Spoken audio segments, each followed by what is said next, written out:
Parathon. All right, Shalom, Shalom. Shalom. We are the Hebrew Israelites.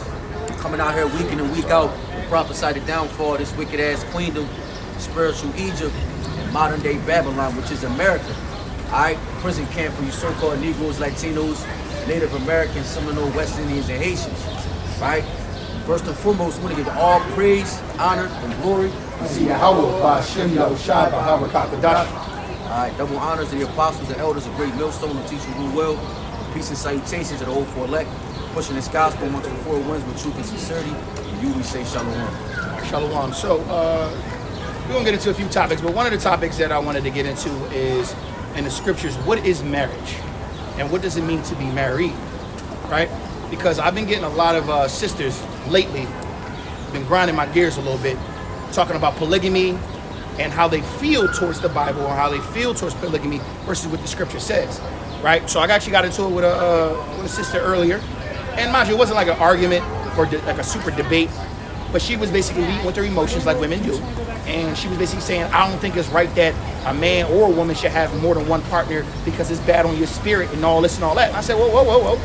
Well, where do you see that in the scripture? Right? And I had to kind of like summarize a couple of the great men in the scriptures who had multiple wives. Damn, nigga. All right?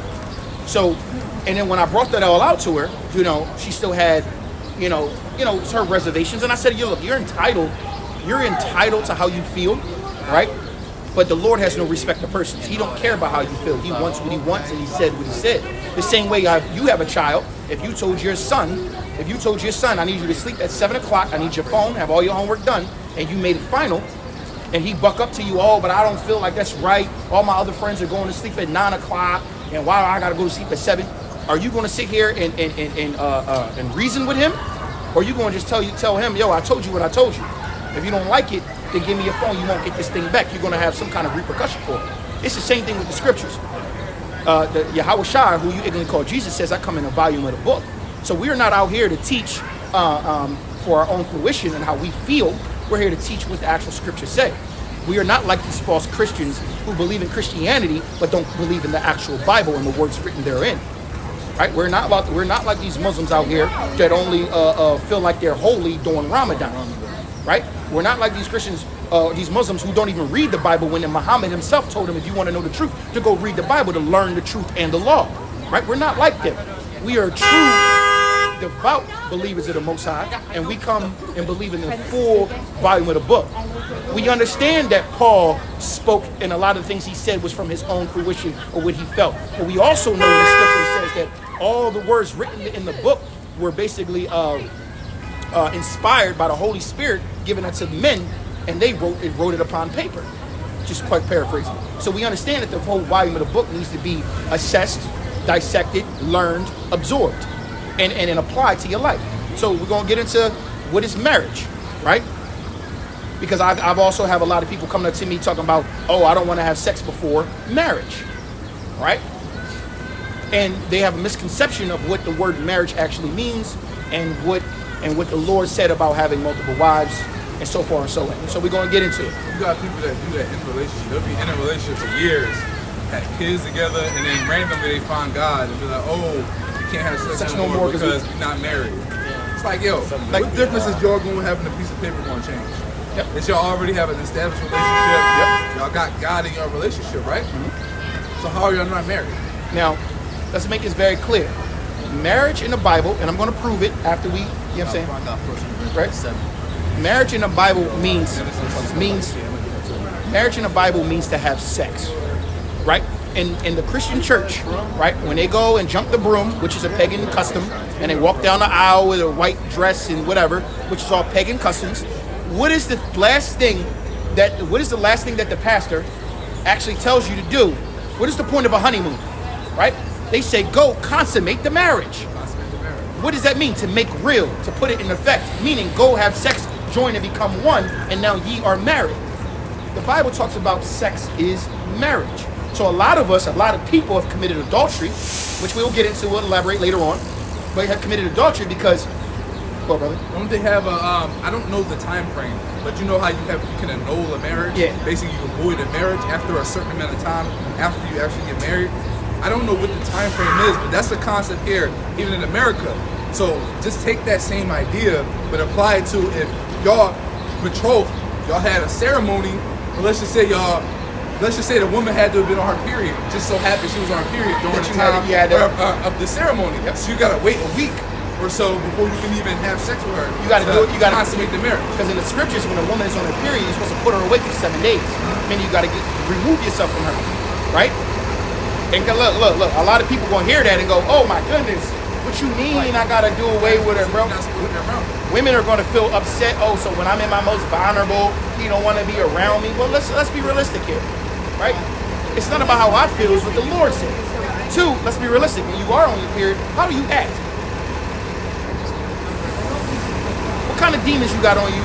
You mad at the world? You starting arguments? You're being contentious? You're yelling? You're arguing?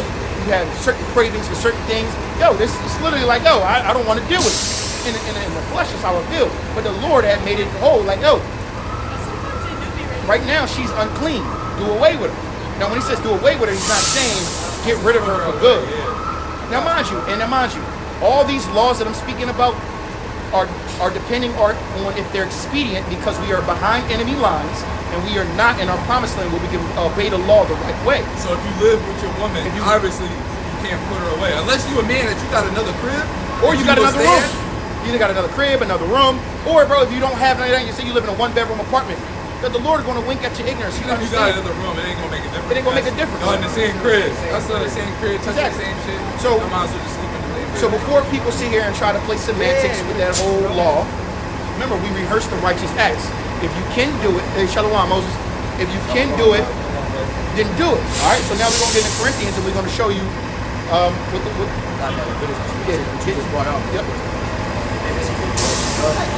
Yo, bro, it's crazy because we opened up with sex, sex is marriage, right?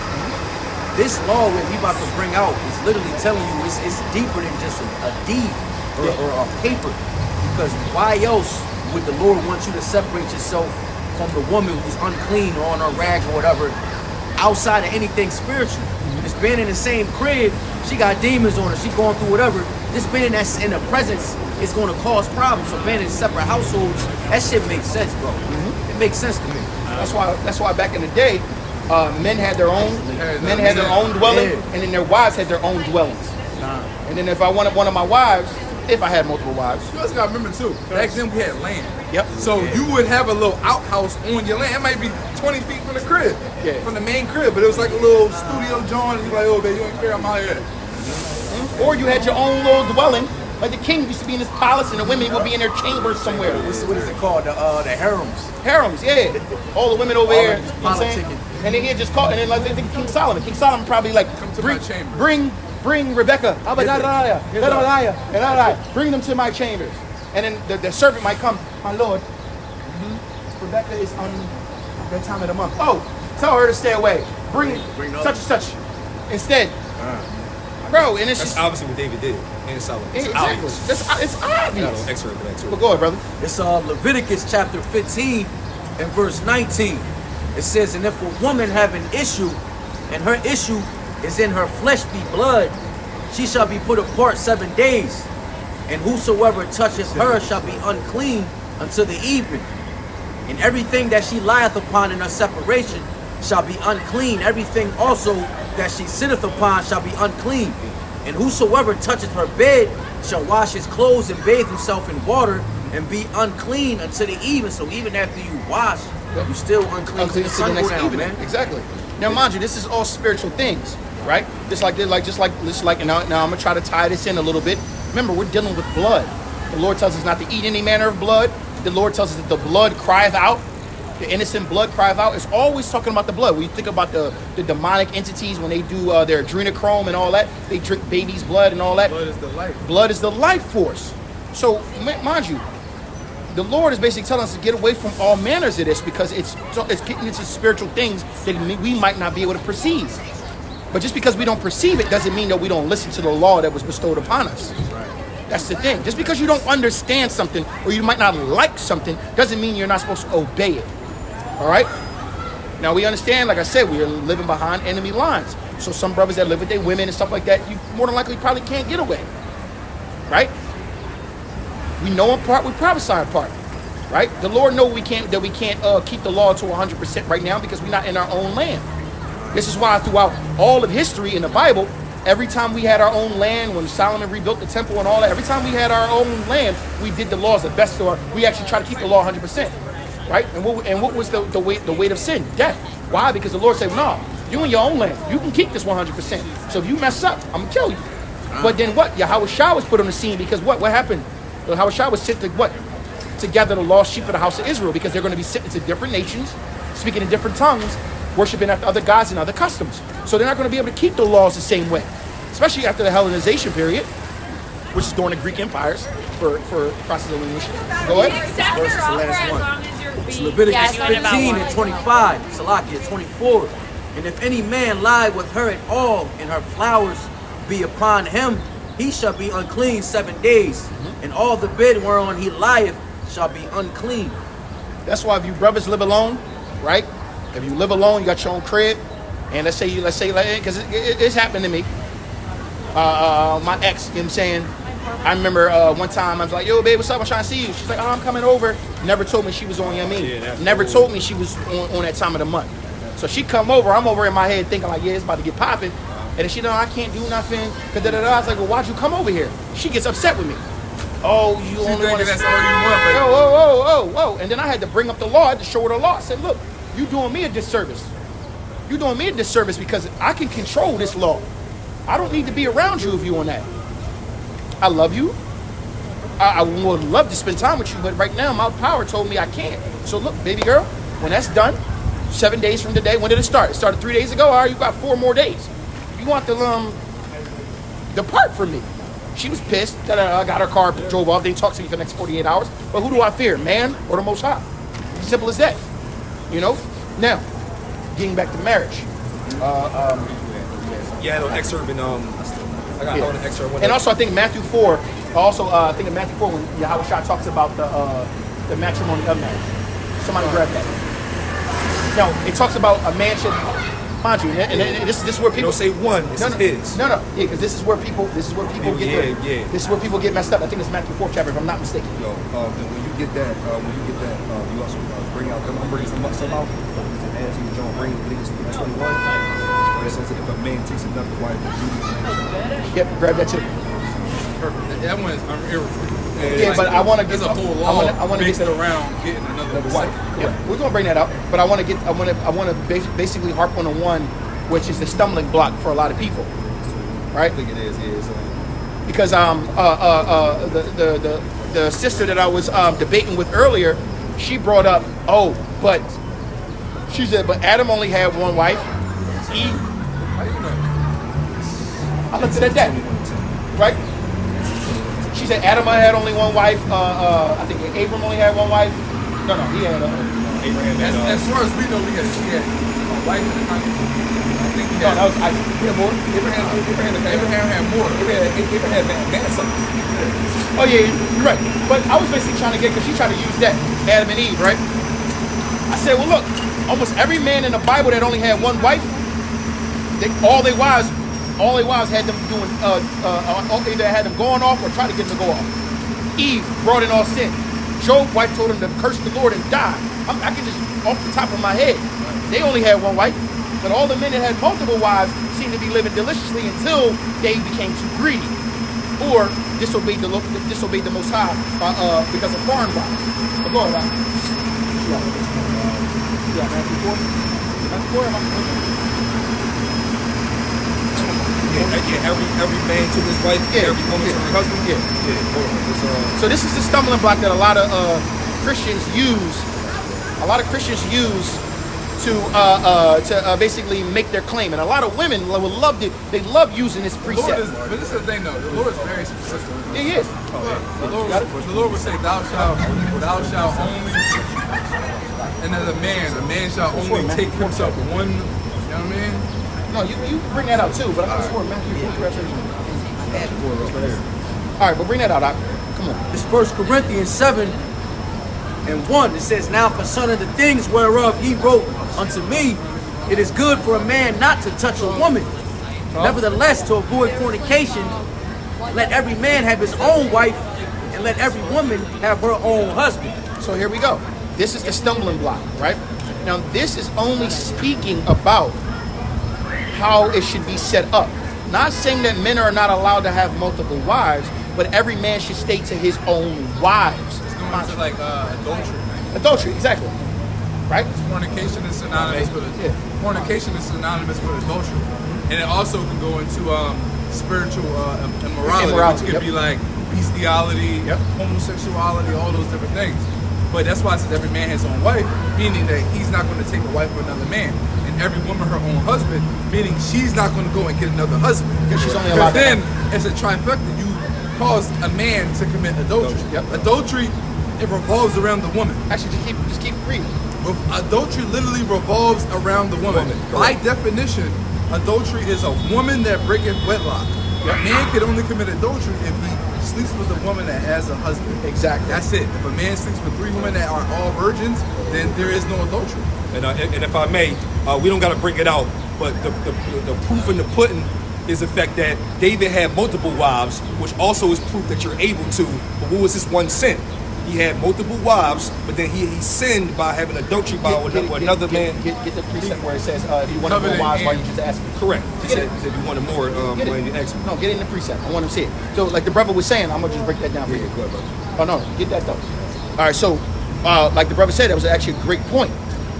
King David, who was the most beloved in the Bible, had hundreds of wives, right? I don't know the exact number. I know King Solomon had 700 and 300 concubines. But King David, which was Solomon's father, he had many wives, many wives, right? And the only time he went off is when he went and took another man's wife. Now, it's a little deeper to how he went about, but once he took another man's wife, right, the Lord came to him. Now, mind you, back in David's time, the weight of sin was what? Death. So King David should have been killed for his sin. But because the Lord has mercy on who he chooses to have mercy on, and King David was the most beloved in the Bible, the Lord didn't do that. So he punished him a different way. But before he punished him, he asked him, he said, if you wanted more women, why didn't you just ask me? So if King David was only supposed to have one wife, why is the Lord asking him, well, why'd you take this man's wife? Why you ain't just ask me for more? And the brother going to find the exact precept, right? Bring it up. This is 2 Samuel 12. Is this the one that you that man? I'm gonna start at the top. Actually, I'm starting at the top. 2 Samuel 12. And the Lord sent Nathan unto David, and he came unto him and said unto him, there were 2 men in one city, the one rich and the other poor. The rich man had exceedingly many flocks and herds, women, but the poor man had nothing, the other brother, save one little ewe lamb, which he had bought and nourished up. And So the one man had many women, but the other man only had one woman, where he put all his time and energy into. He nurtured her. This is his one wife. The other man had plenty. Go ahead. Which he had bought and nourished up, and it grew up together with him, and with his children. It did eat of his own meat and drank of his own cup, and lay in his bosom, and was unto him as a daughter. Mm-hmm. And there came a traveler unto the rich man, and he spared to take his own flock and of his own herd, to dress for a wayfaring man that was come unto him, but took the poor man's lamb and dressed it for the man that was come to him. And David's anger was greatly kindled against the man, and he said to Nathan. So Nathan was speaking in parables to the king, because you're not going to, mind you, understand something. David's a king, so you're not going to come right at David's neck like, yo, bro, you going off, you about to die. The king could easily rap or be like, yo, I'll kill you. So he gave it to him in a parable, where he will make him think. And this is why David got angry, because David didn't know he was talking about him. Go ahead. It says, and David's anger was greatly kindled against the man, and he said to Nathan, as the Lord lived, the man that hath done this thing shall surely die. Right? So now, mind you, what was the weight of sin, of this great sin? It was death. So he said, so Nathan, like, man, the person who did this, man, should surely die. And now look at David, thinking he's the righteous man. Go ahead. Verse 7. And Nathan said to David, thou art the man. So Nathan said to David, no, you're the guy that did this. Go ahead. Thus saith the Lord God of Israel, I anointed thee king over Israel, and delivered thee out of the hand of Saul. Mm-hmm. And I gave thee thy master's house and thy master's wives into thy bosom wives. Wives. So look. So when King Saul died and was gone, David inherited the harem. He inherited the harem plus the ones he took with him, the ones he got. So he had many wives. Go ahead. And it says, and I gave thee thy master's house and thy master's wives into thy bosom, and gave thee the house of Israel and of Judah. And if that had been too little, I would moreover have given unto thee such and such things. So basically saying, if you wanted more, if it was too little for you, you could have asked me and I would have given you more. Why would you go and take someone else's when you literally inherited everything? And you know what? He said Psalms. He said, ask of thee. I said, give thee. And you know, in the Lord is very flamboyant with his power. Just the Lord would have known that David was attracted to that style of woman and would have gave him another wife that was equally or better than sure. More than likely better, because he was most beloved. Hey, Pop. I know I ain't supposed to lust. I seen her naked on the roof. I'm sorry. I need something like that. I need something like that. Hey, my son, don't worry about it. Yep. Next thing you know it, next day, 10 wives come humbly, garbed up. Better than short. Better than her. And that's the truth of it. Now, mind you, Repeat that, bro, because to the world, that's proof that the Lord, see, David didn't see, to the people that's confused that his brother trying to get into, David wasn't sinned because he had more than one woman. He sinned because he dealt with another man's wife. Yep. That lets you know that a man is able to have more than one wife. And basically killed him. And for quick context, what David did was, David seen the guy's wife naked. He wanted her because he's the king. He told her to come here. He wound up laying with her, which is actually marriage, but in this case, adultery, because she was already married to another. And then what he did was he got her pregnant. After he got her pregnant, he was like, yo, damn, I got her pregnant. He knew he did a great sin. So there was a war going on. He told the brother who actually, whose wife it really was, to come home. He made him come home, and he told him to go lay with your wife, go be with your wife for a couple of weeks. And that time frame that he had to go lay with his wife, the man did not. So what David was trying to do was trying to blame the pregnancy on the other man so he can get away with murder. But guess what? The man wouldn't lay with his wife because he said, how can I be with my wife when the men are out there on the front lines having war and they're not with their wives? So he ain't touch her in the time that he was home. The woman goes back to King David and goes, well, Master, he didn't touch me. So now David got to figure out how to clean this up. He put a super. He went to one of his confidants, one of his captains, and was like, "Yo, send him to the front line and make sure he died." He survived the first one, didn't he? He survived the first Well, one. remember, he was already out at war. He came back. He was mighty. Yeah. Remember, this is King David's mighty man. yeah, Don't true. think he was a slouch. Right. Bull went to the front line. They said he was valiant. That's why I said, like, yo, man, if I lay down with you, man, my brother's out there fighting. Exactly. So so the brother go out and he fighting. He fighting, right? And guess what? And so what happened was he fighting, but they made sure he died. So more than likely, you know how, remember how, like, if you think of Spartans, right? And I'm giving context. You know how Spartans had the certain way of shooting at each other? Israelites fought in a very similar way. Actually, Spartans were Israelites, so that whole fighting concept. So you got to understand something. I believe what happened was this: none of us really died because we was all fighting together. They probably went into a deep joint, and then everything like pull back, let him go. And Bull was out there. Bull was out there just he looking around where everybody at. And they said he was valiant. And then he finally, because he didn't have Uriah means Salaki in the blue letter, flame of Yahweh. Oh, that was the brother's name? That's his name, bro. The brother's name that the brother we're talking about, his name is Uriah. It means flame of Yahweh. That means he was out there torching them. He was out there getting busy. So what happened was, after the brother died, King David didn't try to take her as a wife. All right, she mine now. At that point, she a widow. Is she a widow? He could take her now, but he already committed the great sin. One, he got her pregnant. Two, he committed adultery. You know, a side note too, brother, that also proves the disloyalty of the woman and hypergamy. Yep. And that was the king. So Mind you, it literally says that this woman is. Oh, I'm glad you brought that out. It also shows how the hypergamy, because in the scriptures it says that he raised her, brought her up, taught her. Everything he did it all for her, right? And she still moved on to another man just because he had more. And that man did everything for her. That's why Saul was jealous. That's why Saul was jealous, because he was mad that he got more bitches. I mean, it is what it Yeah, is. and So I King give said, him my As soon as he came back, it was like, yo, killed tens of thousands. David killed 100,000. So you gotta think, Really saw him yo, 10. so you gotta see, you gotta look at it. King David was good looking because it said he was good looking. He was ruddy, like a reddish brown color.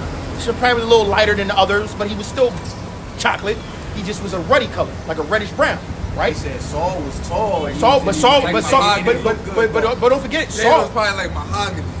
Saul was the prototype, though. Hold on. Let's not get it twisted. Nah, Saul was definitely Saul was the prototype. He was like Saul, the ideal king. Saul was Taller than probably the like rest.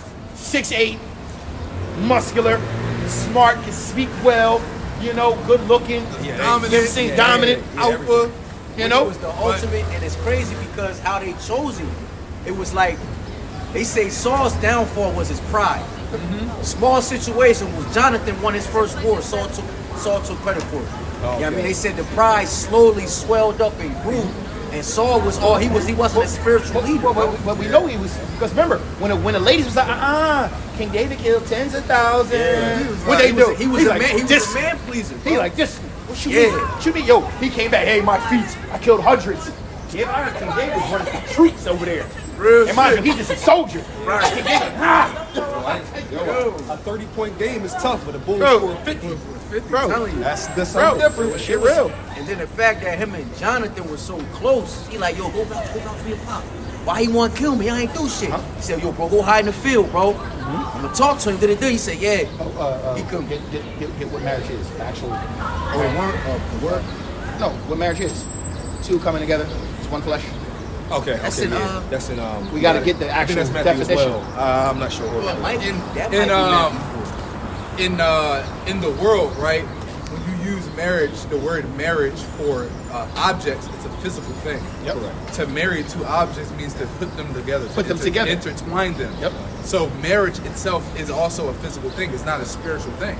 No, a it's physical thing. it's It's spiritual and too. physical, but you can't be but the spiritually act, married to but, somebody. but the act of it is two coming together as and forming one flesh. Right. Meaning committing coitus. But you can't be married to someone if you don't come together as one flesh. Exactly. You're betrothed So to them. That's why You're they say. engaged. That's why they say go consummate the marriage. Meaning go make it real. Meaning go have sex and make it real. Sex is marriage in the scriptures. But we're gonna get the precept. Because it's like the concept of being engaged was a thing. Like if I had Yeah, a betrothed. daughter, and I wanted to give it to this man's son. You know what I mean? And I was like, okay, you know, blah, blah, blah, blah, we work it out. And then they come together and they meet, and then they hang out a little bit here and there to see how it go. And then Courting. all right, There was a whole point of it's courting. It's like, all right, you know what? Courting. My daughter's Courting. fond of your son. Courting, then betrothed, and then betrothed, and then when they were going to get married, we knew they were about to go do what? It was like, because it was done like ceremony was not all of- customary. and not all of them but had ceremonies. it wasn't because to have a ceremony you You had to have money. a little bit of money. You had to have money. So a lot of them didn't have ceremonies. It was just like, yo, what's up, Yo, all right. or you come work. So let's say I go to this brother. exactly. Let's say I go to this brother and be like, yo, man, I want to be betrothed to your daughter. He goes, oh, what you got to offer? Man, I ain't really got nothing. All right, work for me for 7 years, and then you can work off this debt. After you work off this debt, then you can have her. So he's like, all right, All so right. you work for 7 So years. now I go work for 7 But years. then at 7 years, you're courting his daughter. Yeah, so now you meet, you living in the talking- household, you talking you to her. talking to her, you're going down to the well, talking to her, helping her with her chores and So stuff. at this point, y'all basically married, but without the physical connection. You're betrothed. You're betrothed. I don't even want to use You're the word engaged. marriage. You're engaged. You're engaged. At this point, you're engaged. You're engaged. Right? So y'all talking, you're hanging out, y'all probably going on little dates and stuff like that. Yeah, okay, court. And then when you finally get to the 7-year mark, And then, finally, and then- all right, yo, all right. he'll make her. What he used to do? This was the ritual. They would make the women go bathe, clean up, get real Oils. clean, oils and Put on they used to bathe. No, That if he works it this off. was if he works it off, like how Jacob. So what they would do is that the women would go bathe in flowers and oils and different nice smelling stuff, get her nice and prepared, and then they would bring your betrothal to you To your and say- bedroom. and tell you to say, and to your bedroom usually, and now consummate your marriage, meaning make it real, meaning have sex. And now you two are physically One. one. There you go. Yeah, let me. Twain. Just It makes so much sense. It's common It sense. makes so much sense. But people make it more difficult than it gotta be. Mark 10:8, Genesis 2, Genesis 2:24. They're both the same.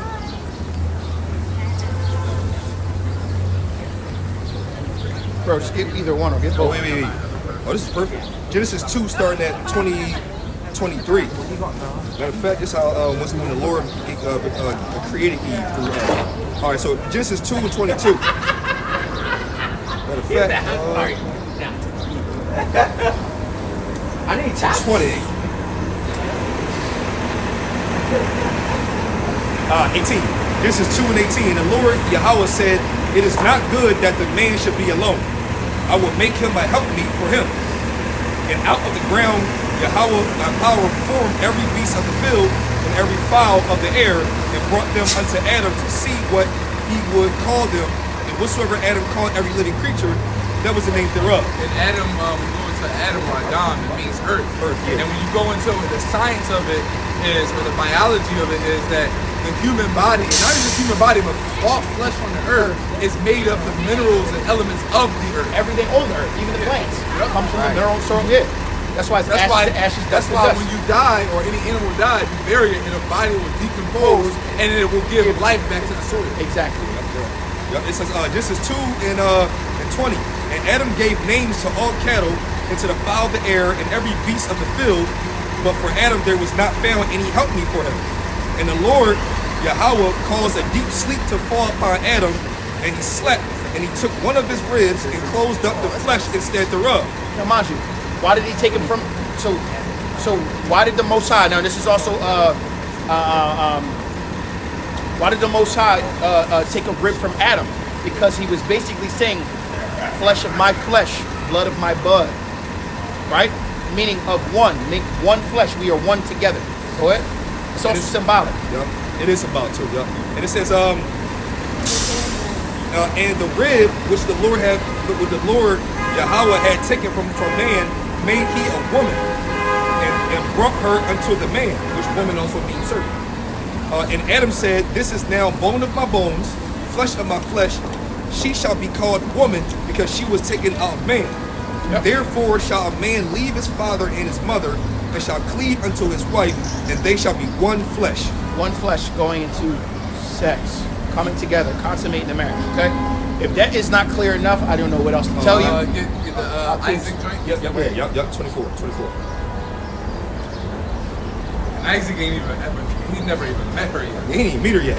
He just knew about her. Yeah. So He knew his wife. if I may, brother, I kind of know this by heart, so can I say this one part and come down to it? All right, so basically, long story short, Abraham had an eldest servant, and he gave the eldest servant a task in Genesis 24 to go and to give Isaac a wife, not from the Canaanites, but from the place where they dwell, in specific, and he made him swear unto his thigh in order to do so. Now, the servant also was worried because he said, well, what if the woman doesn't want to come? Long story short, he said, if it doesn't come, then the oath that you gave shall be diminished, and don't worry about it if she doesn't want to come to him. So fast forward, Abraham has sent his servant to go get Rebecca. She was prepared. She was ready but she also didn't know that she was going to be a wife in the first place.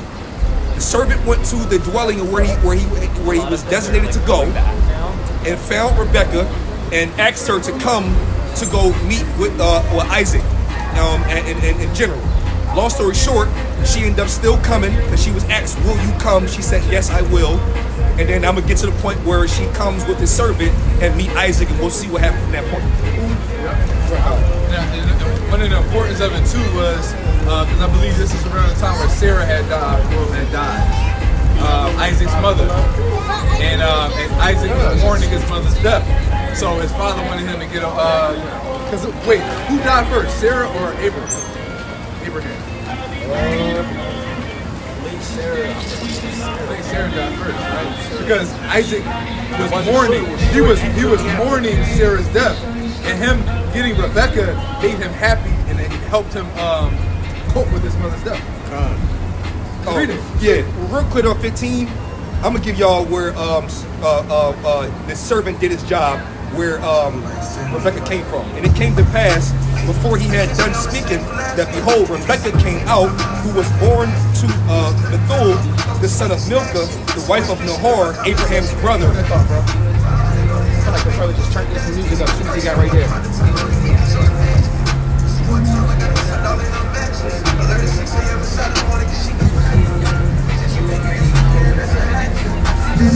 sound good, though. Whatever. All right, Genesis 24 and 24 and 15, that the task was complete what Abraham wanted. And it came to pass before he had done speaking that behold, Rebekah came out, who was born of Bethuel, son of Milcah, the wife of Nahor, Abraham's brother, with her pitcher upon her shoulders. That was the perfect selection. All right, so now I'm gonna go to the part where, starting at 24, and she said unto him, I am the daughter of Bethuel, the son of Milcah. She bear unto Nahor. She said, moreover unto him we both have straw to provender enough and room to lodge in. And it said, let me see, I'm gonna skip down to here where you meet her. So it goes to okay, and he said 31, come in, thou blessed of the Lord, wherefore standeth thou without, for I have prepared the house and the room for the camels. And the man came into the house and ungirded his camels and gave straw to provender for the camels and water to wash his feet and to the men's feet which were with him. And there was set meat before him to eat, but he said, I would not eat until I have told my errand. And he said, speak on. And he said, I am Abraham's servant, and the Lord hath blessed my master greatly, and he is to become great. And he hath given him flocks, herds, silver, gold, men servant, maid servants, camels, and asses. Selling me. He's selling you. He came through like, hey, look. Hey, before I'm not eating anything until I get out what I'm supposed to say. Listen, we got. She gonna be good. My power has blessed my Lord, and has given him all these things. Put it like this: she'd be dumb to not take this off. Yeah, pretty much, bro. Walk up. Now give me my meat. The purest of the bread. The purest of the Hebrew. I'm telling you. The real talk. You know it had to sound crazy. Like, Genesis 24 and 36. And Sarah, my master's wife, bare a son to my master when she was old, and unto him have he given all that he had. Yeah, So look, he he up. up. Yeah, he up. He good. He set up right. All right, verse 37. And my master made me swear, saying, thou shalt not take a wife to my son of the daughters of the Canaanites, in whose land I dwell. But thou shalt go unto my father's house, and to my kindred, and take a wife unto my son. And I said unto my master, peradventure the woman would not follow me. What if she don't come? And he said unto me, the Lord before whom I walk will send his angel with thee, and prosper thy way, and thou shalt take a wife for my son of my kindred, and of my father's house. Then shalt thou be clear from this my oath, when thou come to my kindred, and if they give not thee one, thou shalt be clear from my oath. And it says, and I came this day unto the well, and said, O Lord, my master Abraham, if now thou do prosper my way which I go, behold, I stand by the well of water, and it shall come to pass that when the virgin cometh forth to draw water, and I say to her, give me, I pray thee, a little water of thy pitcher to drink. That was an indication to know that this is the one. And before I had done speaking in thy heart, behold, Rebekah came forth with her pitcher on her shoulder, and she went down unto the well and drew water. And I said unto her, let me drink, I pray thee. And she made haste and let down her pitcher from her shoulder and drink. And I will give thy camels drink also. So I drank, and she made the camels drink also. And I asked her and said, whose daughter art thou? And she said, the daughter of Bethuel, Nahor's son, whom Milcah bare unto him. And I put the earrings upon her face and the bracelets upon her hands. It basically seemed like he was trying to see like who a good woman. He was like, yo, can I get some to drink? Yeah, I got you. Matter of fact, here's something for your camels too. He said, whose daughter are you? And then hold on. And then he blessed her. He said, you know what? Take some of these gold in. He like, surely the Lord has sent this woman. It says, and I bowed down to my head and worshiped the Lord and blessed the Lord Yahweh of my master Abraham, which had led me in the right way to take my master's brother's daughter unto his son. And now, if ye will deal kindly and truly with my master, tell me. If not, tell me, that I may turn to the right hand or to the left. Then Laban and Bethuel answered and said, the thing proceeded from the Lord, we cannot speak unto thee bad or good. Behold, Rebekah is before thee. Take her, go, and let her be thy master's son's wife, as for the Lord hath spoken. Here it goes. And it came to pass that when Abraham's servant heard their words, he worshipped the Lord, bowing himself to the earth. And the servant brought forth jewels of silver, jewels of gold, raiment, and gave them to Rebekah. He gave also to her brother and to her mother precious things. He said, look, make sure the family was good. Like, look, I'm taking her with me. In-laws. I'm taking her with me. But here, just to let you know, my Lord, he really out here. Just bang, arms though. Giving arms up. Your daughter good, and then y'all cool. Welcome to the family. Look, welcome real shit. Welcome to the family. You about to go embark on this journey. Y'all go ahead and live it up. Have more kids if y'all want. You know what I'm saying? Go get some more land. Yeah. Verse 54. And they did eat and drink, he and the men that were with him, and tarried all night. And they rose up in the morning, and he said, send me away unto my master. And her brother and her mother said, let the damsel abide with us a few days, at the least 10, after that she shall go. And he said unto them, hinder me not, seeing the Lord hath prospered my way. Send me away that I may go to my master. And they said, we will call the damsel and inquire at her mouth. And they called Rebekah and said unto her, wilt thou go with this man? And she said, I will go. She didn't got all fattened up. She looked like this is about to be like this. Yeah, he didn't. First of all, at the well, gave her earrings and bracelets, and then was like, hey, so that's you? Oh, by the way, we also got all this. Oh, yo, low key though, she probably asked him like, yo, is he handsome? Yeah, low key, she probably was like, see all this money? Didn't they say didn't it say specifically when she seen him? She was like, yeah, Who was that? that's it. She was sold. She saw it. When he came First with of all all, the phylactery, he laced her up. Right. Then when she came on a, was it a camel? Was it a camel or was it a horse? probably a camel. I forgot. But I remember when she came up, she seen him in the distance. Camel. She's like, oh yeah, that's your husband. son was probably glistening on your skin. No, did she have like a veil over her face? Yeah, she covered it up. Yeah. Let's get into it now. It That's says, beautiful, man. Genesis 24 and 59, and they sent away Rebekah their sister and her nurse and Abraham's servant and his men, and they blessed Rebekah and said unto her, thou art our sister, be thou the mother of thousands of millions, and let thy seed possess the gate of those which hate them. And Rebekah arose and her damsels, and they rode upon the camels and followed the man, and servant took Rebekah and went his way. And Isaac came from the wall of the well Lahori, for he dwelt in the south country. And Isaac went out to meditate in the field, to meditate in the field at the eventide. And he lifted up his eyes and saw, and behold, the camels were coming. And Rebekah lifted up her eyes, and when she saw Isaac, she lighted off the candles. So it say he was meditating in the field or whatever. He probably was out there, the sun glistened, like you said, glistening. shirt off. He was probably out there. She probably was like, oh. She said, oh, that's him? Genesis 24. Listen, 64. Hold on. Real quick. 24 and 64. Genesis, real quick. Genesis. all interactions towards 60 socials. I'm see you in the field on my horse. I ain't met. It ain't met. If I don't catch you in the town drawing water, it's over. Shit, you also gotta remember too, back then, right?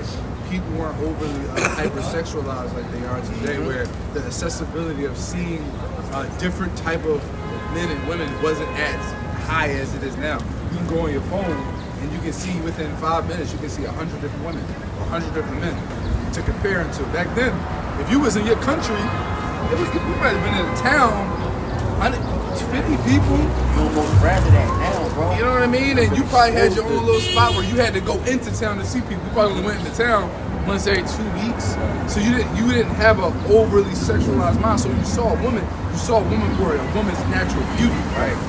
Plus then a woman's natural state. She was slim, she was smell good, long hair, It's the opposite of skin, Isaiah 3:24. hormones, Bad as shit. hormones together. Also, you gotta remember, their feet barely touch the ground. They were bad as hell, They was bro. they was dainty. Ooh, dirt. The average woman was bad.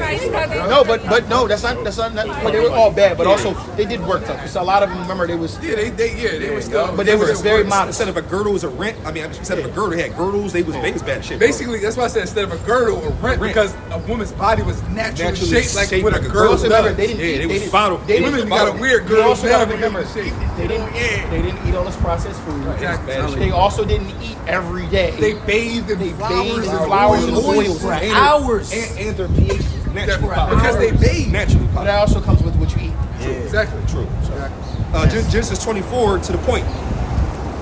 Shalom, And Rebecca lifted up her eyes, and when she saw Isaac, she lighted off her camel. For she had said unto the servant, "What man is this that walketh in the field to meet us?" She probably even knows ice. She probably was Like, like, look, damn. hey, look, Damn. you levitate. She probably just levitated off the camera, like, was just like, She said, Yeah, bro. and the servant had said, it is my master. Therefore she took a veil and covered herself. And the servant told Isaac all things that he had done. You wanna know why she covered herself? shame face. No, she covered herself because she's like, what if he don't like me? Oh, yeah, right. Ah, wait. Bashful and shit. Oh, Yeah, it shame says, face woman, man. Shame-faced woman, bro. Tell you. It says, and the servant told Isaac all things that he had done. Here's the point. And Isaac brought her into his mother's Sarah's tent and took Rebekah, and she became his wife. Yeah, okay, so this was after Sarah died. Yep. So Abraham's still alive. So yep. Yeah. So, And he loved her, and Isaac comforted her you know, after he her went through mother's that. death. He went through that whole story to get to the point. Yeah, but look. the point was, he took her to be his wife when he laid with her in his mother's. There was no ceremony. There was Nothing no, of that. no meeting. No No, paperwork. he- It literally was she- like he saw her. She was bought with a price. To show this man a picture thinking it was dirt. She was bought with a price. The dowry was paid. That's all that needed to happen. Then he go and consummate it, make it real. That's all it was. All now, if you had money, he did have money. Some had ceremonies, some didn't. And if they had a little, And mind you, they ceremony. probably- they And the probably had ceremony, like a little party or ceremony something was just a afterwards. party. It wasn't like they had to dress up in all this extra stuff, man. So just to get perspective there, man. All right. Because even when you watch old old movies and shit, their wedding ceremonies would be literally just a big party, sitting at the table, everybody's dancing. There wasn't Yeah, no like- there wasn't no dun, dun, dun, dun, No. and then the priest and shit. Oh, bro. Oh, y'all want to bring out when David was old? Why did they bring the young damsel? So he could have a child and become the wife, but he couldn't do it. But that was the whole purpose for him to have sex with her, to be another wife, And her sex to bring another child. but also be his wife too. Yeah, but that's how you had. Just saying. That's how you had. Yeah. Now we can get on the next subject. Now let's get into which I wanted to get into. Was it chastisement? All right. So we're gonna change gears to chastisement, because one thing I've been noticing about brothers when it comes to chastisement is there's a lot of pride that comes with your chastisement. Now the scriptures talk about when the Lord chastises you, he chastises you like sons because he loves you. That means he just corrects you. It's not for us to create pride or create pride when the Lord's chastising. It's for us to be contrite and shamefaced and humble. All right, but we're gonna get into it. We're gonna let the brother Kamal Mahar take on chastisement.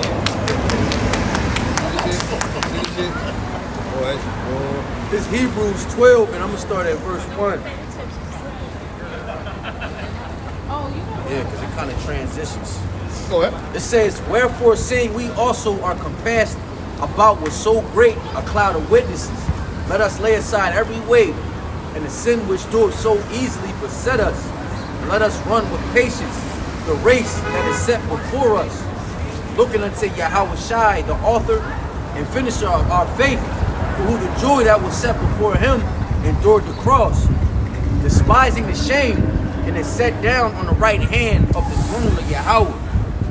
For consider him that endured such contradiction of sinners against himself, lest ye be weary and faint in your minds. Ye have not yet resisted unto blood, striving against sin, and ye have forgotten the exhortation which speaketh unto you as children, my son, despise not thou the chastening of the Lord. Read that from the exhortation.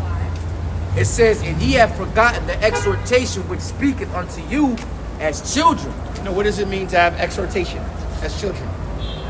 Right? Exhort. To exhort, basically to correction. Correct, to encourage. To correct or right encourage. So when someone is correcting you or encouraging you, and you might not like it the way they're coming at you, or you might be convincing your mind that you've heard enough, but when you are brought to a lower state and you're being corrected, you are supposed to take it cheerfully.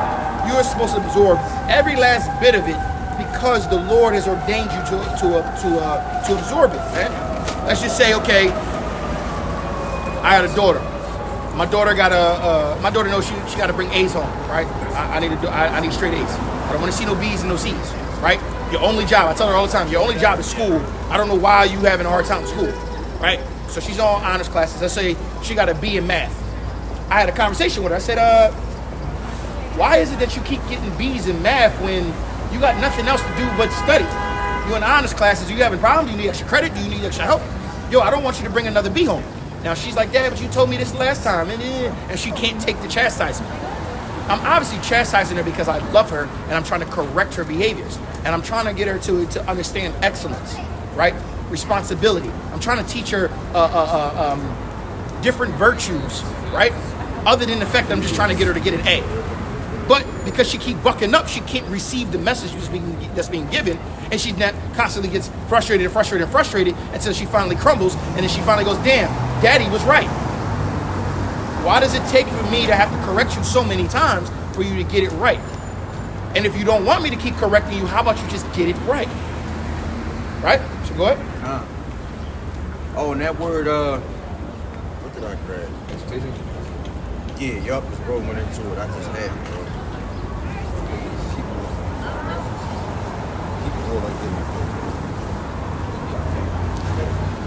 What is it? Paraclesis in the Greek. A calling, right? Exhortation, admonition, encouragement, consolation, comfort. What does it say? Admonitory, instructive. Right? It's correction.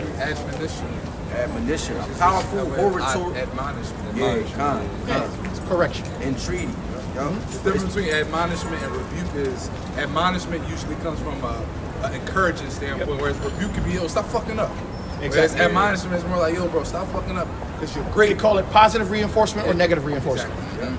All right, go ahead. It's back in Hebrews chapter 12 and verse 6. Salaki. Yeah, verse 6. It says, for whom the Lord loveth, he chasteneth, and scourgeth every son whom he receiveth.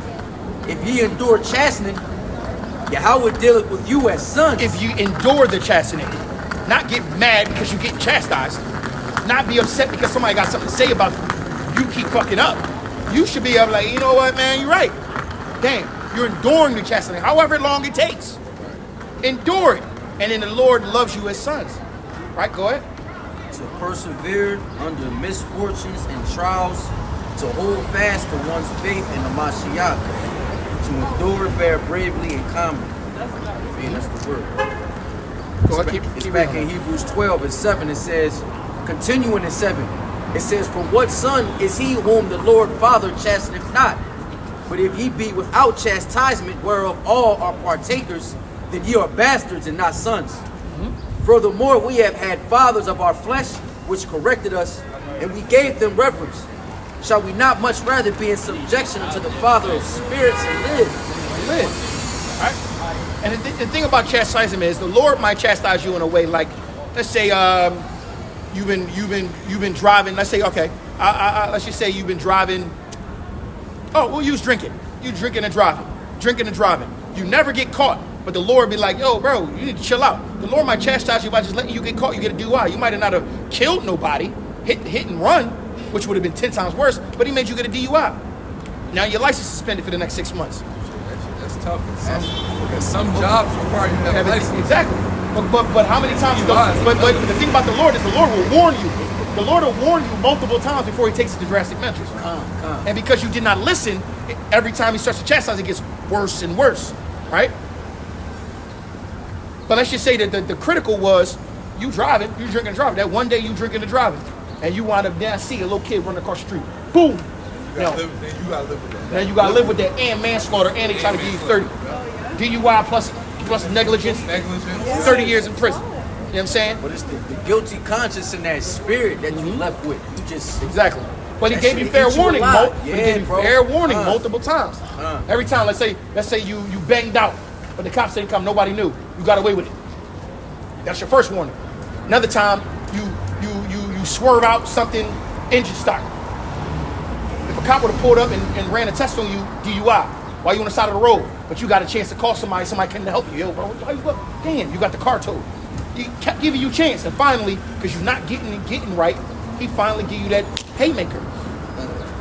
Right? take your feet from under you. Now, mind you, why weren't you taking his correction the first time? Pride. It all stems down to pride. You think you know it all. You think you know better. You think you got it all. Pride. That's why it says, he who endures the chastisement shall be counted as sons. One of the main traits of endurance or patience is humility. It's humility. Right? Being humble. Understanding, damn, I did fuck up. Everybody telling me I'm fucking up. Bro, if you keep fucking up, everyone's going to know that you're the one who keeps fucking up. So you're going to keep hearing it. But if you don't want them to talk to you about certain things anymore, correct yourself when the chastisement first came. Stop waiting until rock bottom, then you finally learn your lesson. But rock bottom could be death when it It's comes like to the this, Lord. right? It's like if you go in debt. Let's say you go in debt and you owe $3,000, but you only make $1,500 from your job. It's going to take you 6 months to pay the debt off. Guess what? You got to go through getting the bills every month. Hey, you owe us, you owe us, you owe us. And you got to have the discipline. You got to have the discipline to keep putting that money on. Discipline. You got to be humble enough. You got to be. You can't let your pride. Because let's say, we got a trip coming up. You know you got this $3,000 you got to pay off. You only got 6 months to pay it off. A trip coming up. You really want to go on the trip. Your pride get ahead. I'll pay it later. You already got a way out. Take the way out. Chalk the trip. Or go work overtime to suffice. Right? But because of your pride, you can't take that correction. Next thing you know it, you wind up going on a trip because, man, I'll deal with it later. Because you don't want to be that one guy that didn't go. Now, all of a sudden, when you get back, they asking for their payments. Next thing you know, you default. Something happens, and then your electricity off or some shit. Who knows? Something drastic happens. And it never had to go that way because when the Lord was correcting you and trying to get you back to, mind you, because correction, exactly, because correction is to put you back on the right track, not to destroy you. Some people can't understand that. They wait till the last time. They be like, it's like the people. It talks about it in the scriptures how it says, "Seek the Lord while He may be found." Because when some doors of repentance close, they close, and then all's gonna be all these people running around. But Lord, why not me? They gonna be like, did I not give you 1,000,000 chances? Did I not send my men across your page? Did you not walk past the Israelites this time? Did we not do this? Did I not help you with this? Did I not help you? Did I not try? And you kept smacking my hand down. Now, there is no more sacrifice for your sins. There is no more repentance. You got to take what's coming to you. And a lot of people don't like taking judgment, so why allow it to get that far? People don't understand it. Why allow it to get that far? Like a wake-up call is a wake-up call. Like, perfect example. All right, I'll use me. I was riding dirty. Insurance and registration gone for like the past 2 years, and I ain't gonna lie. Getting away dirty. I got pulled over, and I brought this up before. I got pulled over, and the Lord delivered me. I'm talking, I didn't get a ticket. They could have easily called a tow truck, took my car. I'd have been shot. I need a car to get to work because I drive out to Jersey every day, right? The Lord delivered me. Now, it would be stupid of me not to get those things fixed when the Lord gave me grace to get it fixed. I'm being prideful, man. I'm cool. I got away with it. I'm gonna just keep it moving. And then all of a sudden, I get pulled over again, and I don't got that same mercy. Now my car is taken. Why didn't I take the chastisement when it was first given? Go ahead. Amos 3:2. You only have I known of all the families of the earth. Therefore, I will punish you for all your iniquities. Now, mind you, when the Lord punishes Israel, He punishes Israel not to destroy them, but to correct them. When He punishes other people and other nations, He punishes to destroy. People need to know the difference. They are bastards. We are not. It's just like, okay, let's say your kids are down the street jumping in puddles and you told your one kid not to. right? You might chastise your son, put the belt to ass, boom, boom, boom, boom. You might say something to these little kids, yo, y'all better get off that corner. Yo, one of y'all gonna get hit, keep running the street like that. But you don't really care. You make sure you pull your kid up out of that. You save your kid. Next thing you know, boom, some kid died on the corner. You like, damn, I told them little niggas. Well, it ain't as long as it ain't mine. That's how the Lord is with us. I got mine up off that corner, but that's how the Lord deals with his, man. And then also the Lord, you gotta say something. The Lord will also chastise you through. Remember, it says open rebuke is better than secret love. So he will chastise you through the people that love you. And people hate hearing it too, because it's always the people that love you the most are the ones always in your ass. Bro, why the fuck you fucking up? Why you do this? Why you do that? Why you doing this? Why you that? It's the people that don't say nothing to you, the people that don't care. The people that care are always going to have something to say. But in your pride comes before the fall. You don't want to hear none of your family members or anybody talk to you about what you keep doing wrong. Ah, come on, man, I already know this already, man. All right, well, prove it then. I wouldn't be having to say this if you don't keep doing the same shit. That pride, right? Because that's also a stumbling block. And pride is a stumbling block for most people, especially men. Especially men. You know what I've noticed? It happens a lot on social media. People who are in the wrong, right? Usually it's their pride. They feel like they have something to prove. Yep. But people who are right in their actions are the most humble because they know they have nothing to prove. Exactly. Let's use an example. I'm big in fitness, right? So I watch a lot of fitness dudes, and a lot of fitness dudes get coined for being on steroids. Yep. A lot of them are. Yep. But you notice the ones who are natural or not, because the ones who are natural ignore the steroid comments and just keep doing what they do. Yep. But the motherfuckers who are really on the steroids, they be the ones making post after post. I'm natural. My day in the life was a natural bodybuilder. Here's my blood results. Here's this. Here's Exactly. They always trying to prove it because you don't want to hear it because you know that you want the juice. But a man is on the right. Man is not on the juice, bro. You know how many times I heard people ask me and this man if we ever juiced before, and we like, nah, bro, we ain't into all that. Yes, y'all are. Hey, like, all right, whatever, dog. Whatever. It was all natural, bro. You know what I mean? Because you know you're natural. We would just say something, bro. Genetic, just because you ain't got the same genetic code, baby. Yeah. But you eat them, like. But if you was really on the juice secretly, you would be like, no, Fuck no, out I'm here. not. Fuck out. No, I'm not. How you know? How you know? Prove it. You gotta buck up. Exactly. Yep. That's the right, pride. That's the difference. So You got when you're right, humble, you take the reviews 12. All right, go ahead. But you absolutely right, brother. You absolutely right. Always got something to say. Like, bro, just take it. If the shoe fits, wear it. It's back in Hebrews 12 and 9. It says, furthermore, we have had fathers of our flesh, like in Hebrews 12 and 10. It says, for they verily for a few days chastened us after their own pleasure, but he for our profit, that we might be partakers of his holiness. Now no chastening for the present seemeth to be joyous, but grievous. No chastening of the present seem to be joyous but grievous. No one gonna like it. No one like hearing it. Oh damn, they coming at me again. Always coming at my neck. Damn, here we go again. But then, man, at the present moment, it feel like everybody getting on me. But then when you actually learn that lesson and what was being said to you, and then apply it going to the same thing might end up popping up another time. And watch how you just dodge that. Oh no, I ain't doing that again. You like, damn, I learned my lesson. Shit. Then you gonna look at it like, oh, this was a good thing. That's that Peter. Peter said, think it not strange when that fiery trial come unto you. Think it not strange. Don't be surprised. Right? Because it says have patience, but thou art changed to a lower state, man. All right. Go ahead. Continuing, it says, that was 10. Continuing in 11. Nevertheless, 11 again. Now no chastening for the present seems to be joyous, but grievous. Nevertheless, chastening don't feel good. It don't. Because nobody wants to be wrong. Nobody wants to be low. What child wants to be hit with a belt? A switch. Right? You want to do what you want to do. Yeah, but you want everything. But what you want to do isn't always the thing to do. Yep. So sometimes you gotta take that. Take that chastening. Because guess what? It's for a reason. The Most High has something better for you. Exactly. So He corrects you and chastens you to put you back on the right path. Facts. You might not see it at that moment, but 6 months from later, maybe even a couple days from now, you might be like, oh. Bro, remember when I used to do that? I don't even do that no more. And I'm like, damn, all that, damn, dog. Shit, man, the Lord definitely taught me, because I ain't bro, it's just real. It could have been on some shit like you said with your car. You might Lord, like, all right, you finally get your shit done. And then 2 days later, some shit go on the news like, Tacony Bridge, police are doing stops on every vehicle, checking for inspection and registration. Anyone who doesn't have it, their car's getting took.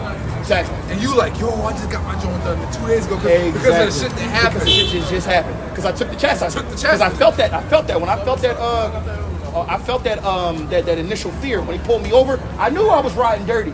So I'm in my head like, I'm like, and guess what? He delivered me. Didn't even get a ticket.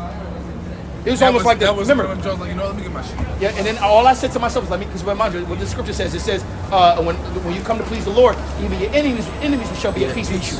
This Edomite, bro, literally he made me feel like I was an Edomite. He gave me so much respect. I pulled the family sheriff card and all that, but the fact is he was being nice before I even said that. He's like, oh man, I'm just going to check it for you, man. You know, you weren't speeding, man. You know, it wasn't aggressive. You know how they usually talk to us. It's maybe license registration. Put your hands on the steering wheel. Action. How's your day going, man? Yeah, he was on some, hey, how you been? Bro, I'm over here like, shit. I got pulled last week, you know what I mean? And I'm just like, dang. Pull over on some casual shit. Walk up, what's up, bro? He say, yeah, man, everything's cool, bro. You just had a fucking piece of string hanging out the back of your car. Got all my tools.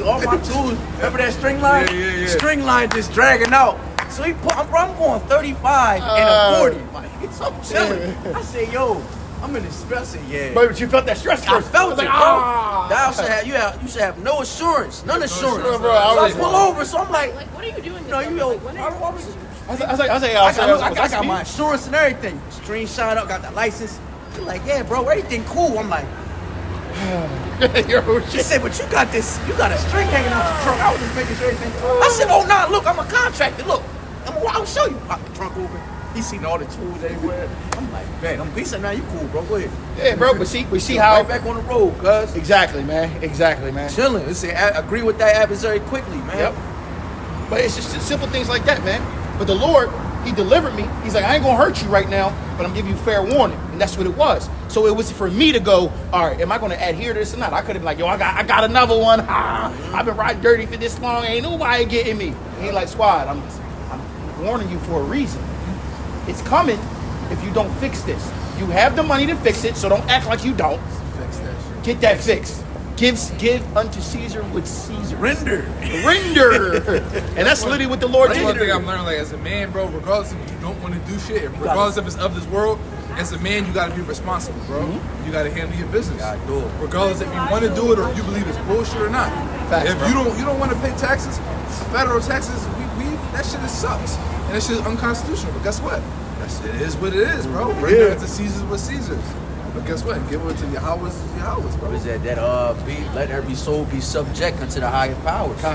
Long as it's not, you know what I mean, going against the Going brand of against the the Lord. scriptures. Yep. Pay your bills, Pay nigga. your bills, bro. What you falling behind on your bills for? You Facts. bagging your shit off, nigga. Pay your bills. Go to work, bro. So look, you trying to tell me you going? So wait, how much was your bill? It was $180. Nigga, didn't I just see you in the club last week? Why you ain't just pay the bill? Man, the shorty was exactly right. Exactly. Go ahead. It's back in Hebrews 12 and 12. It says, wherefore lift up the hands which hang down and the feeble knees. Now the Lord's uplifting us. Right, it says, and make straight paths for your feet, lest that which is lame be turned out of the way. Let it be rather healed.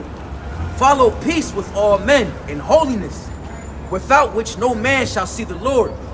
Looking diligently, lest any man fail of the grace of Yahweh, lest any root of bitterness springing up trouble you, and thereby many be defiled. It says, lest there be any fornicator or profane person as Esau, who for one morsel of meat sold his birthright. For ye know that how that afterward, when he would have inherited the blessing, he was rejected, for he found no place of repentance, though he sought it carefully with tears. Because he was a bastard. He had fair warning. He had fair warning. He had a chance. If Esau wasn't such a fucking pussy, he would have had the kingdom, and we'd have been sitting here like, damn, dog. I'm glad he fucked up. It's like you gotta think, bro. Maybe that sacrifice was the last straw Yep. for Cain. We don't know what they We was don't getting know- into. we don't know what else the they Lord was- was on, yeah, bro. yeah. How many times did he fall? How many times the Lord? Because they only tell us the one story. That's what I'm saying. It That could have been the last straw, bro. It could have been a couple times he brought some fruit, and the Lord was like, Yo, same thing with or instead of getting an unblemished or newborn, Yeah. he went and got one with a blemish on it. Yo, man, that's all I had. Bro, you got 1,000. You ain't. No, you ain't feel like Yo, looking. same thing with the one Jake that stumbled with the Ark of the Covenant. The Lord Oh, killed. yeah. We don't know. Right. This dude could have been on his final warning. Bro, he could have been like Every other joint. playing around and shit. You know, because they had they had the trumpets and shit out there. Right. They had the drums. You know, they was marching with drums and shit. They probably out there. This probably was his third time. He probably was like this. That's probably his third time stumbling with that joint. The Lord was like, all right. Yo, we were just talking about how Leviticus, how you can't bring the sacrifice to the altar from a harlot. He probably was fucking a little Yeah, a little shorty or something. trying to sacrifice all I mean, cooked. Bro, doing something stupid. You know, Jake. Yeah, man. I was doing something.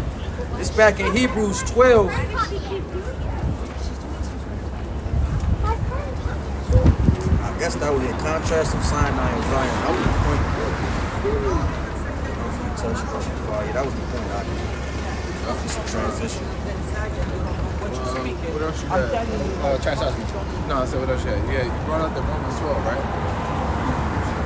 That was Hebrews 12. So I had that First Corinthians 7. But that was We don't think about it. just for marriage earlier. First Corinthians 7. Let's just get a wooskies. Call it. Get Infamous 2.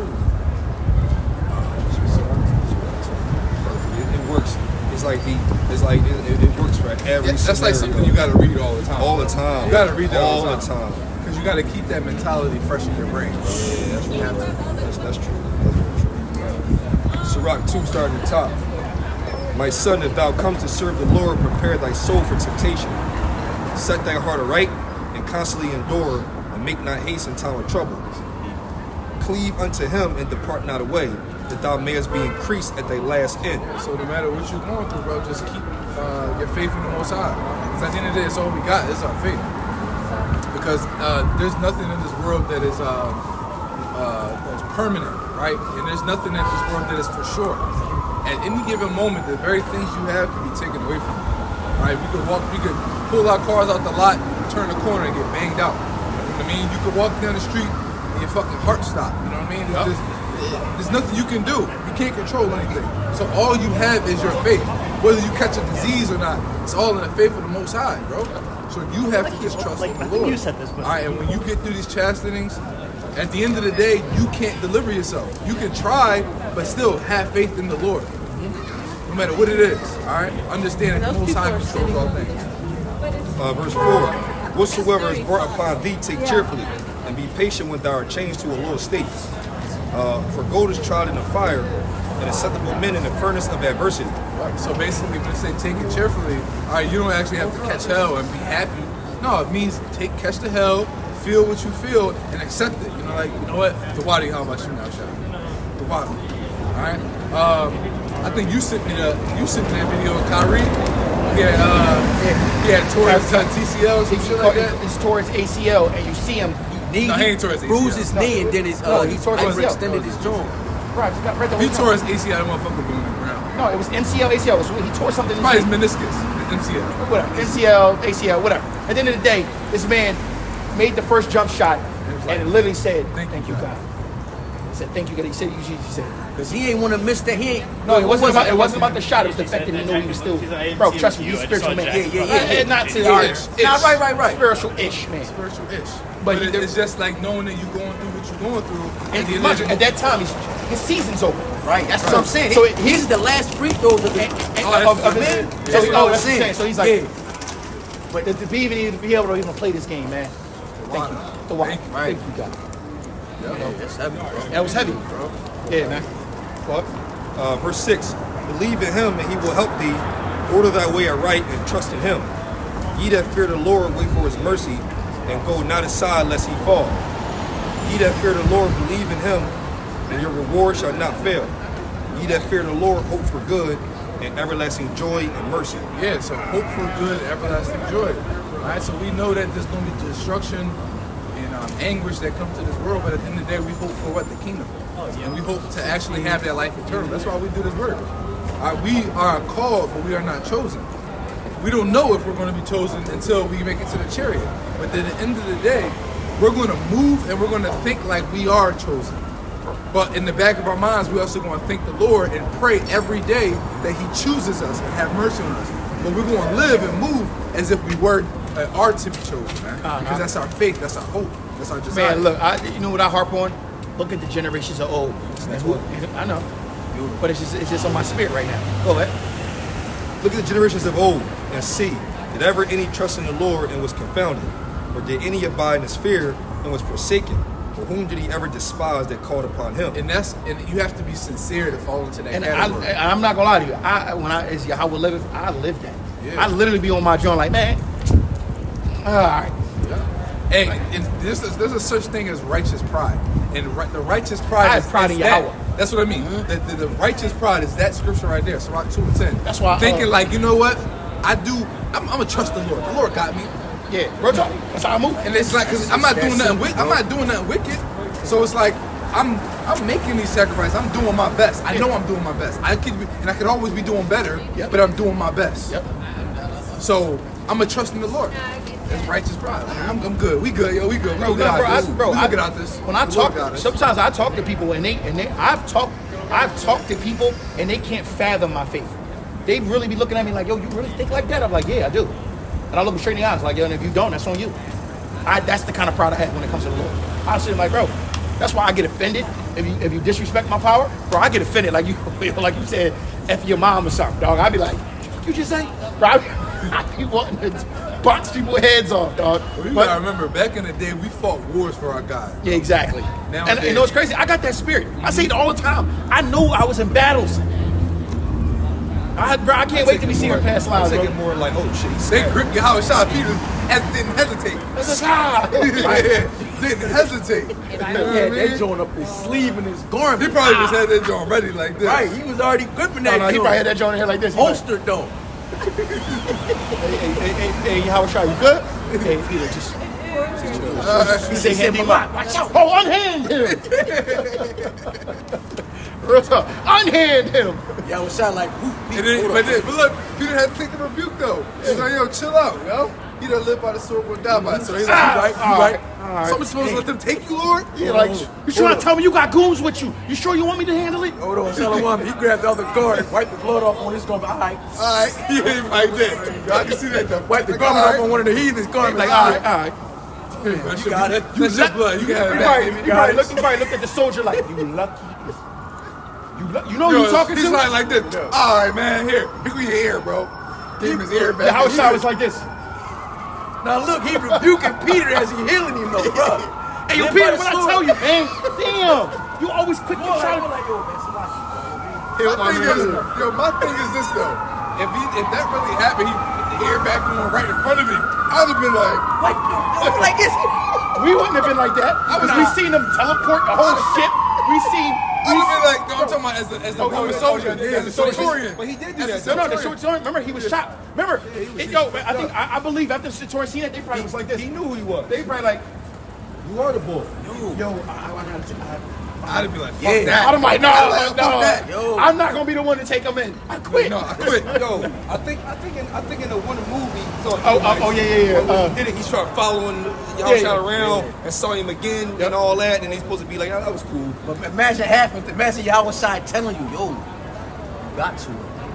This is it's the will. Oh, two things he did before he. Remember, he made them all fall back. He showed his power first. Right. First, he let them know, like, y'all can take me, but I want y'all to see something. Boom, boom.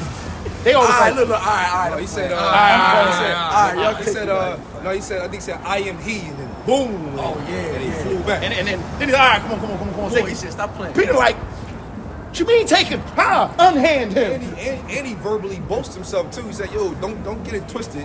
I can call my Yeah, father. I can- legions, yeah. 12 legions of angels will come down and get busy, but it ain't the time right now. So go But ahead." if this was my said it ain't kingdom, the my time servants right would now. fight. But it's not. Yeah, but it's not. But it's not. Straight up. Ending off at Sirach 2 and 11. For the Lord is full of compassion and mercy, long suffering and very pitiful. forgiveth sins and saveth in the time of affliction. Yeah, close it out.